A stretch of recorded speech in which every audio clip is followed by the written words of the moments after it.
Hello everyone, it's Josh Mall, the voice for Swimming Pool Science, and today I'm going to show you how to vacuum a swimming pool.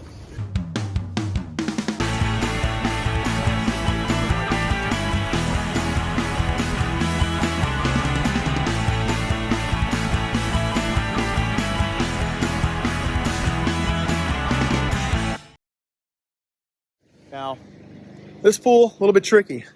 The homeowner's got to do a little bit of landscaping, fix things up a little bit here, but he's got some projects going, as you can see. So, but we can't have the pool turning green, and it's got enough junk in it and little crap and dust and no cleaner that we are going to have to do the vacuum, because if we don't clean it out today, it's not going to get cleaned out. So we'll take you through step by step, show you the tricks so that you can quickly and efficiently vacuum your swimming pool. All right, so first thing we want to do is, number one, keep up with the freaking landscaping. But we're going to shut our pump off. Make sure that basket's empty.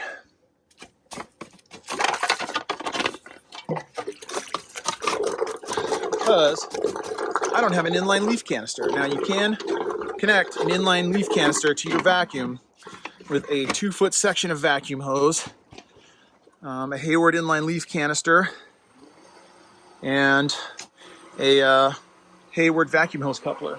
And then you don't have to worry about stuff going there, but it's going to go there today. So here is the bare minimum of what we need. We've got our hose here. This is a 30-foot hose. You'll notice it's not coiled up small, it's coiled up big. That is because the smaller it's coiled up, the more twist it has and the more easily it gets tangled up. So I always keep my hose rolled. This is pretty big right here. It's only 4 coils and 30 feet. I've got my vacuum here. This is a rainbow vac. It's pretty cool. It's got the swivel head on it that spins and turns. It's really well built. It's got ball bearings in it. You can buy this vacuum, or you can buy a less expensive one that'll still do the job. This is probably going to be used in a pool 5 to 6 times a day, whereas your vacuum at home may only get used once or twice a month. And I've got my pole here, my 8-foot to 16-foot extendable pole, and we are going to connect these. First step, I've got my pool running. I'm going to connect into my skimmer. Then, got my pole going into the vacuum. Should be going in the vacuum. Going on to my vacuum. Snaps in place, locked it securely. Park that guy right here. The next thing I'm going to do is connect my hose to the vacuum. Now this hose has 2 ends. It's got a hard plastic end, like an old school end, and it's got the soft rubber end right here. Connect to the vac hose. That's because it also swivels. That'll prevent this hose from getting twisted while we're working. So connect it in, wiggle it on there, make sure it's nice and good, and this goes in like that. I'm going to extend my hose out, or my pole out, because when this vacuum hits the bottom, it's going to want to roll. And I don't need my entire vacuum going into the pool. The hose goes in like this, and as I feed this in, I'm grabbing this end. I can hold the pole like this, or I can hold it with another hand, but now I'm feeding the hose down into the water. What's happening is air is escaping from this end, and the hose is filling with water, and because the whole hose is sitting in the water, it starts to uncoil by itself. So I'm going to have a nice straight hose. As that goes in, all the water is going to escape.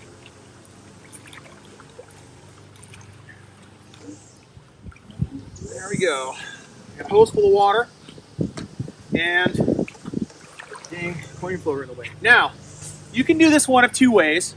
You can go over the top like this, or you can go into the mouth of the skimmer. I prefer to go into the mouth of the skimmer. There's no kind of wrong way at this point, but at this point the basket comes out.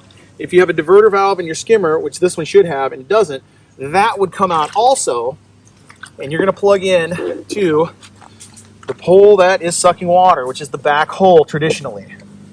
Now I've got suction.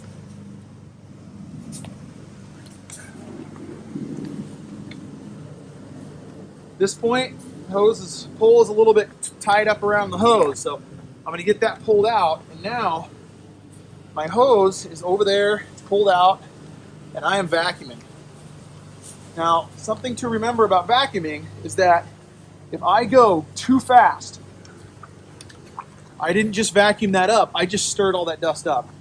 So we don't go too fast when we vacuum. Now, I start at the skimmer, and I would traditionally work my way either clockwise or counterclockwise around the pool back to the skimmer. If I start over here and then have to crisscross the skimmer again, that can be a real pain in the butt. In in this case, where the skimmer is very close to this edge of this pool, I will vacuum back in this direction first.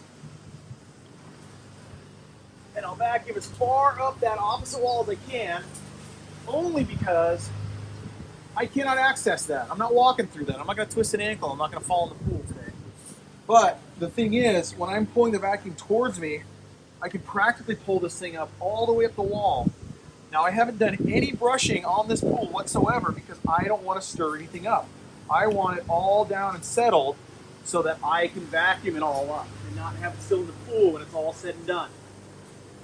So, once again, it's no different than mowing a lawn. It's no different than if you're vacuuming your floor at home. You just go row by row. So, I'm just going to run this way. We're going to vacuum the bench here. I'll go over my hose, get over my coil so I don't get tangled. Move over to this side, and I can get, look how far up that wall I can get. So I can get creative with the vacuum as long as I keep it underwater and not bending my pole. So I've got really strong suction here on this pool, which helps my vacuum stick to the wall. Your suction may not be as strong, and you can go adjust your valves a little bit to compensate for that and get more suction. The thing to remember though is too much suction is not a good thing because it will stick your vacuum to the floor and you won't be able to push it. The more suction you have, the more it picks up, but the harder it is to push that vacuum around. And it's going to strain your pump, so your pump can be cavitating.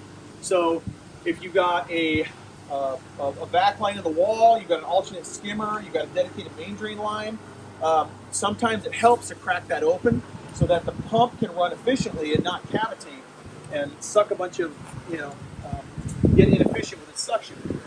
So I'm just getting up the walls. Now, there'll be a few places that I just can't vacuum, and I will just brush those. So I'll get everything I can with the vacuum. Get this little bench right here. I'll get the steps over here, the wedding cake steps, and I'll get as high up the walls as possible. And I'm just trying to get every bit of dirt out of this dang pool as I can. But again, I did not brush beforehand. I did skim some of the big stuff out of the bottom, and that's another thing you can do is you've got big debris in the bottom. You're a homeowner. You can skim that out, let the pool settle, then come back and do your vacuuming. If you're a pool service tech like me or Tanner, who's holding the camera, you may not have time for that, so you got to get creative because this business time is money, but you still got to get your job completely done. So, as you can see right now, I'm having a little bit of trouble with this thing sticking it to the wall, and it's merely because of the angle I'm at. I'm just going to do the best I can, and again, if I don't get every last speck of dust off this pool, it's okay because I can come back and I can do some brushing to stir up that last little bit of stuff and cross my fingers that the skimmer or the main drain is going to pick that stuff up in this case. Now, if you have a suction cleaner in your pool, guess what? You don't have to fumble with the extra hose. Your suction cleaner will plug right on to the end, or your suction cleaner hose will plug right on to the end of your vacuum. So all you've got to do is unplug your cleaner head, your little back guy, and plug that vacuum in. You hold it underwater, you plug it in, it's super easy.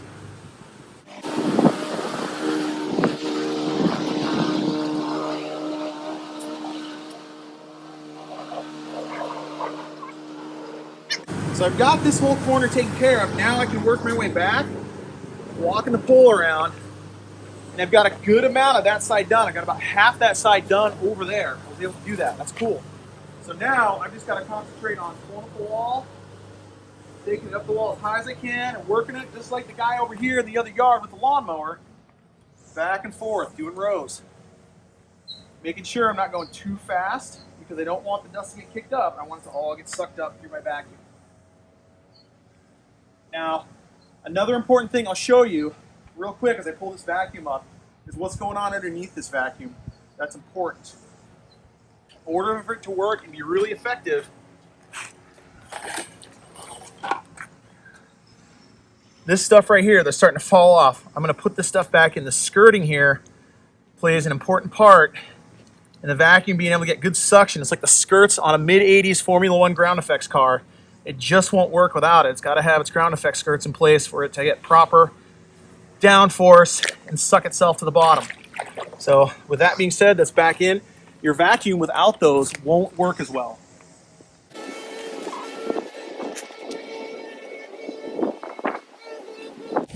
Now, those of you guys with vinyl pools, fiberglass pools, different surfaces, this is Pebble Tech. Sometimes you'll find vacuums that are specifically designed for vinyl pools. You'll find above ground pool backs where they don't have wheels, they're just a little triangular thing that's got brushes all around the outside rim where that little skirt is that I showed you. And those are definitely designed better. They make vacuums that are bigger than this, but the only problem is they don't, for a residential pool, you are not going to get the proper kind of ratio of suction to square footage, and it's going to leave streaks. Now, you got a big commercial pool where you're running a larger size vacuum hose than this, and you can get the proper suction needed to run something that large. Typically, again, it's on a commercial pool or a very large residential pool. That's where it's going to be handy. But for a small pool like this, the 8-wheel vacuum is typically your ideal tool for getting this thing clean efficiently.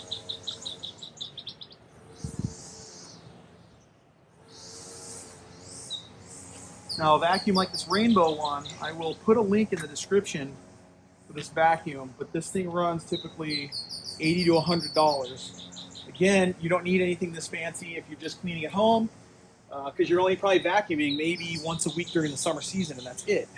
You can get something a little less expensive, so I'll add a link to a less expensive vacuum as well if you want to find a good one. So both will be in there. I really like this one. It's like driving a Cadillac.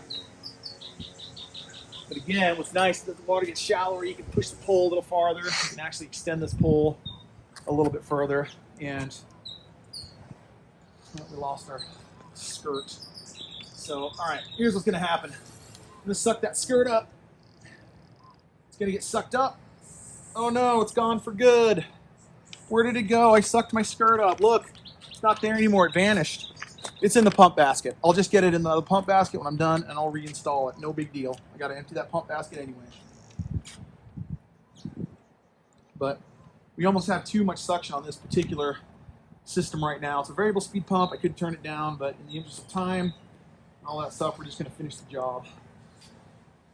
But there's no real wrong way or right way to do this.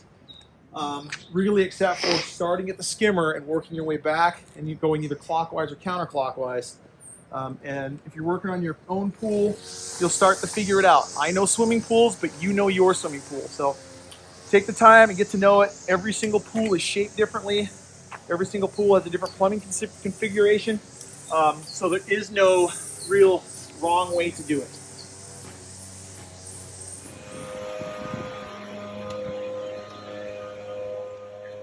All right, guys, there's one last thing as we are about done getting all the crap out of this pool we possibly can before we brush out those little corners and the last little bits. It's the quickest way to get this vacuum out of the pool. Watch this. Pulls are pulled down, walking back over the skimmer. I should be back over the skimmer if I can make a full lap at this pool, but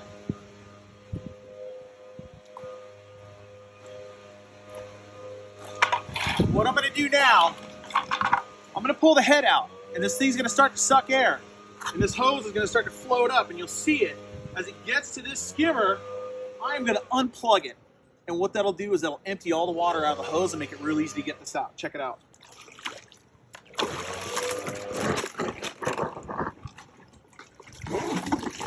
Done, and our hose is empty. Roll it up in a nice big coil like we talked about. Not so big that you can't wrangle it, but big enough that you don't have too many twists in it. I want you to go about there, so I can pick it up like that. See that? Super easy. Disconnect this. Basket back in. You're ready to brush the corners and you're done.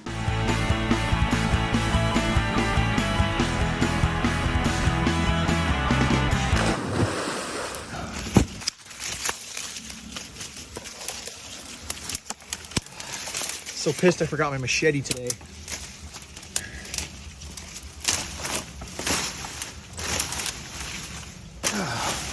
Love homeowners that do keep up on their landscaping, man. It's so nice.